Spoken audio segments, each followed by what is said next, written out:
Qu'est-ce que ça représente pour toi de gagner une deuxième cravache d'or? C'était très important parce que déjà je voulais pas être en one shot et en fait ma première cravache d'or c'était grâce à Guillaume Macaire. C'est lui qui m'a fait avancer cette année-là. Il aura pu choisir n'importe quel jockey dans son écurie et lui faire cravache d'or. Alors que cette année c'est la cravache de Giovanni Laplace. non, en vrai c'est le travail d'équipe. On a fait beaucoup de travail ensemble et c'est vraiment une belle récompense. Tu as un point commun avec Christophe Pieux, Jacques Ricou, David Cotin, Jonathan Plouganou et Bertrand Lestrade. Tu sais c'est lequel? C'est le club de sang. Ouais. Dans cette année. C'est quelque chose c'est un objectif pour toi depuis le début de l'année ou ça s'est mis juste à la fin? Un peu, ouais. C'est bizarre de le dire parce qu'en obstacle, tout peut arriver, mais avec Giovanni, on s'est dit, 100 c'est largement faisable, vu comment on a commencé, enfin, pas comment on a commencé, mais à partir de mars-avril où ça a commencé à gagner, on s'est dit, si tout se passe bien, on peut faire des 100. À la fin du mois de février, tu avais 2 victoires. C'est vraiment en mars, en avril que tu as mis les bouchées doubles, quoi. Ouais, j'ai vu que tu étais parti et j'ai dit, c'est déjà fait, c'est déjà mort pour moi. Non, mais non, en mars et avril, c'est vrai qu'on a avancé très vite. Grâce à beaucoup de travail ensemble avec beaucoup d'entraîneurs, on a gagné, je crois, 15 courses par mois à peu près. Et c'est là où on a vu que c'était le feu. Ouais. Tu as gagné la cravache d'or, mais tu termines deuxième du grand steeple et de la Jousselin avec Cariacou. Est-ce que c'est ton plus grand regret oui, de l'année? On peut dire ça parce que ça aurait été vraiment la série sur le gâteau. À l'avenir, qu'est-ce qui te ferait le plus plaisir?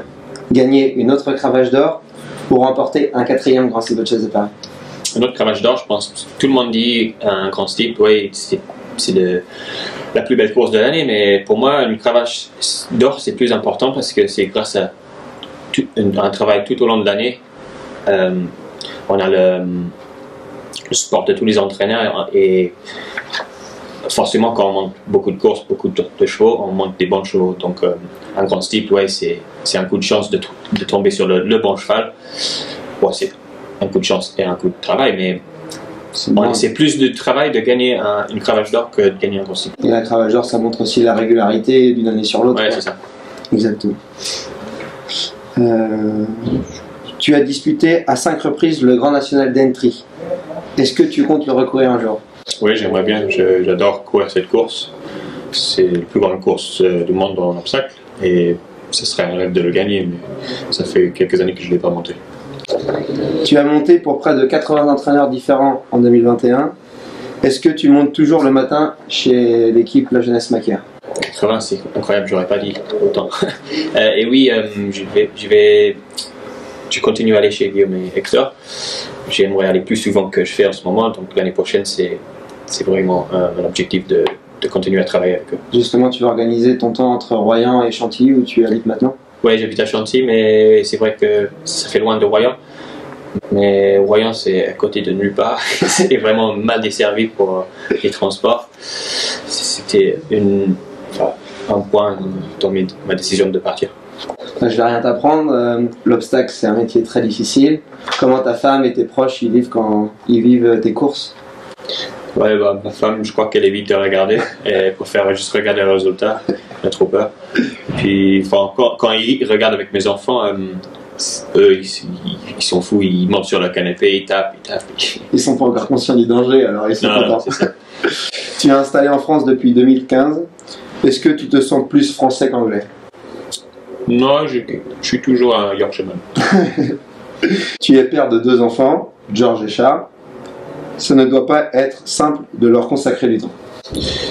Non, c'est vrai que c'est pas évident, mais je profite de chaque moment avec eux quand je suis à la maison. Et j'espère que bientôt ils vont comprendre pourquoi je suis vraiment là. Ouais. Et avec l'âge, ils vont mieux comprendre. Voilà. Est-ce qu'ils montent à cheval? Oui. C'est cool. Le plus petit, il est plus jockey que le plus grand. Ta grand-mère, Mary Revley, a scellé plus de 2000 gagnants avant de passer le flambeau à ton père. Kate, est-ce que toi tu as envie de récupérer ce flambeau et de devenir entraîneur? Bien sûr, c'est mon prochain objectif, c'est de m'installer entraîneur, mais pour le moment il y a encore des courses à gagner en tant que jockey. Et c'est à eux que tu dois cette passion du coup. Oui, bien sûr, c'est grâce à eux. J'ai grandi avec des animaux. Bon, j'ai grandi avec des chevaux de course, mais aussi des animaux. Et ouais, c'est vraiment grâce à eux qu'ils m'ont permis de pouvoir monter des chevaux. Ma grand-mère m'a acheté mes premiers poneys. Et ouais, je leur dois tout. Tu as acheté une maison, comme on l'a dit, à Chantilly et une écurie. Donc ça va quand même être assez proche, on va dire, ce futur entraîneur, ou tu te donnes encore quand même pas mal de temps? Je suis pas.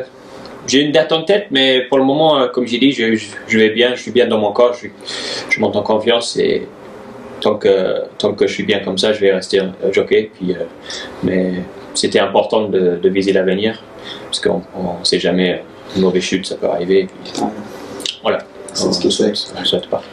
On est en plein meeting de Pau. Quels sont tes espoirs et tes grandes échéances que tu espères atteindre pendant ce meeting? Là, du coup, j'ai vu qu'avec toi, on a pris l'avance pour les jockeys. Donc, ce serait un petit objectif de finir tête de liste pour le meeting. Et puis, de gagner une des belles courses. Comme le Grand Cross, je l'ai gagné une fois en 2016 avec Saying Again. Ça serait bien de le regagner. J'aurais peut-être Lucky Net Love cette année. Quelle est ta discipline favorite? Les haies, le steeple ou le cross? Pas de préférence. J'aime les trois tant que le cheval saute bien. Ça marche. Est-ce que tu peux nous donner des nouvelles de Ranger? Ranger, oui, il va bien. Il a 32 ans comme moi. Mes parents me l'ont acheté, il avait 3 ans. Je l'avais jamais monté, ils l'ont dévoré. Et du coup, il était un peu excité pour que je monte tout de suite, mais j'ai dû le monter pour la première fois quand j'avais 5 ans. Ouais, il est toujours en vie, il est bien. Ah, c'est cool. Merci James, et que le meilleur gagne cette année. 2022 du moins. Le meilleur gagne.